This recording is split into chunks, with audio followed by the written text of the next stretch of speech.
were growing up, my sister and I were always known by our middle names. I was Kathy. She was Anne. The more formal first names, Mary and Margaret, were reserved for particularly serious offenses, and I doubt most of our friends even knew we had them. When a new parish and school was built near our house when I was 10, my parents dutifully registered us. And when I went into the 5th grade, I told the sister who was teaching the class, "My name is Kathy," and she recorded Catherine on the roster, and that was fine until the first report card. When we returned the report cards, the sister pulled me aside and she said, "Why didn't you tell me your name was Mary? Mary is Our Lady's name. It's a beautiful name. I'm going to call you Mary from now on." And just like that, my name was changed.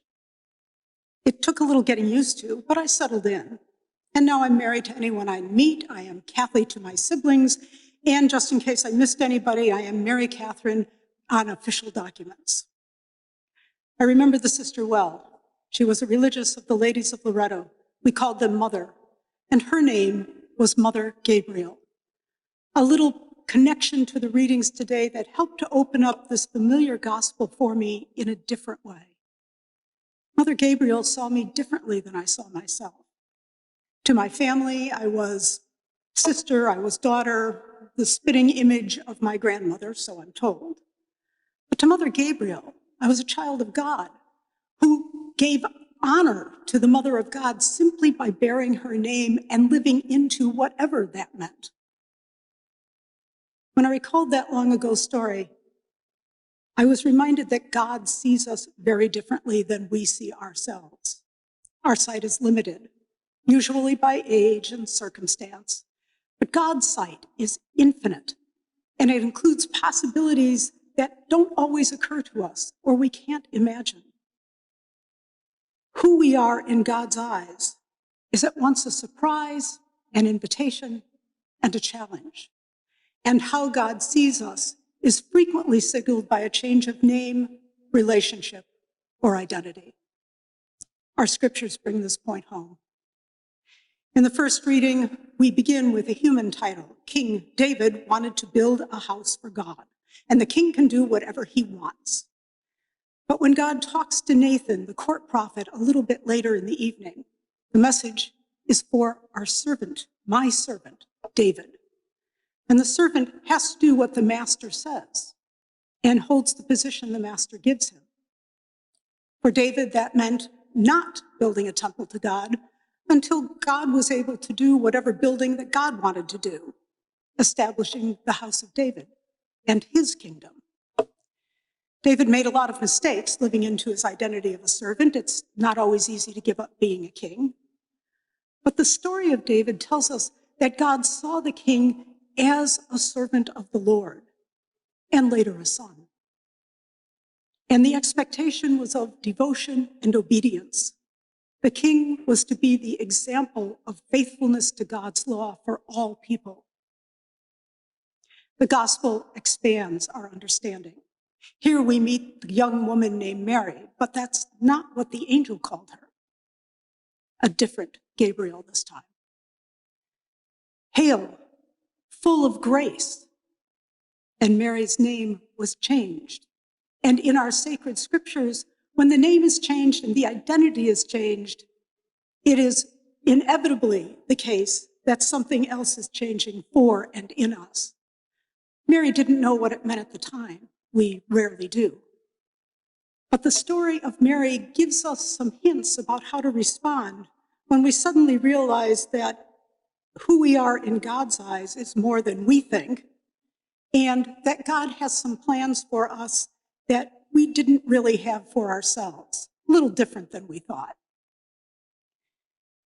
First hint, learn to see with new eyes. Behold, the angel says, and in our sacred texts, behold invites and dares us to see something from a different perspective. Frequently, it is used to focus our attention on the wondrous actions of God in the world. Second, and this is drawn from Mary's reaction, don't go straight to no. Mary did not say, no, no, not me, I'm not ready, as so many of us have done certain times in our lives. Instead, she asked, how? When engaging the impossible, it's really helpful to be a little bit pragmatic and a little bit curious. How God is going to work through us isn't always immediately obvious. Third, be open to the Holy Spirit, who comes upon us when we least expect it, and whose power points to the presence and the mystery of God, which overshadowed Mary as from a cloud. This is the God that Paul's letter spoke of, who strengthens us even when we don't know exactly what's going on.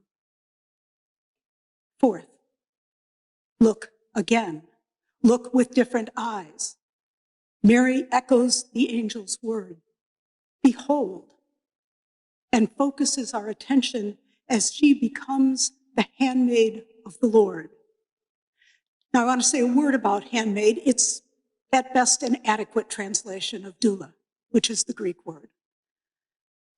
But in the New Testament, that same word, usually in its masculine form, is used to speak about the true worshipers of Christ, whom God is using to reveal the gospel of Christ to the world, and who have submitted themselves wholly to his will.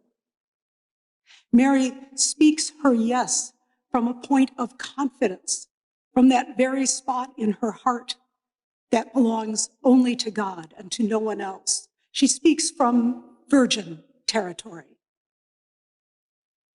And her very yes is a yes not only to what God is doing in the world, but is doing in her.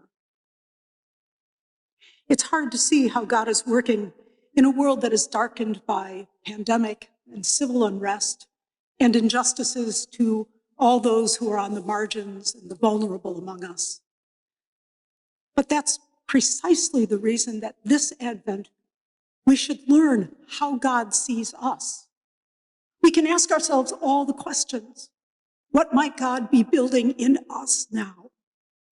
By what new God-given name will our Gabriel call us? Full of grace, full of peace, full of love and hope or joy?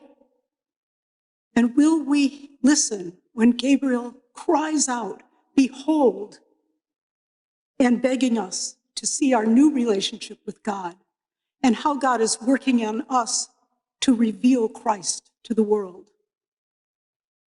We still have time to respond as Mary did out of our own virgin territory, from that deep part of us that belongs only to God.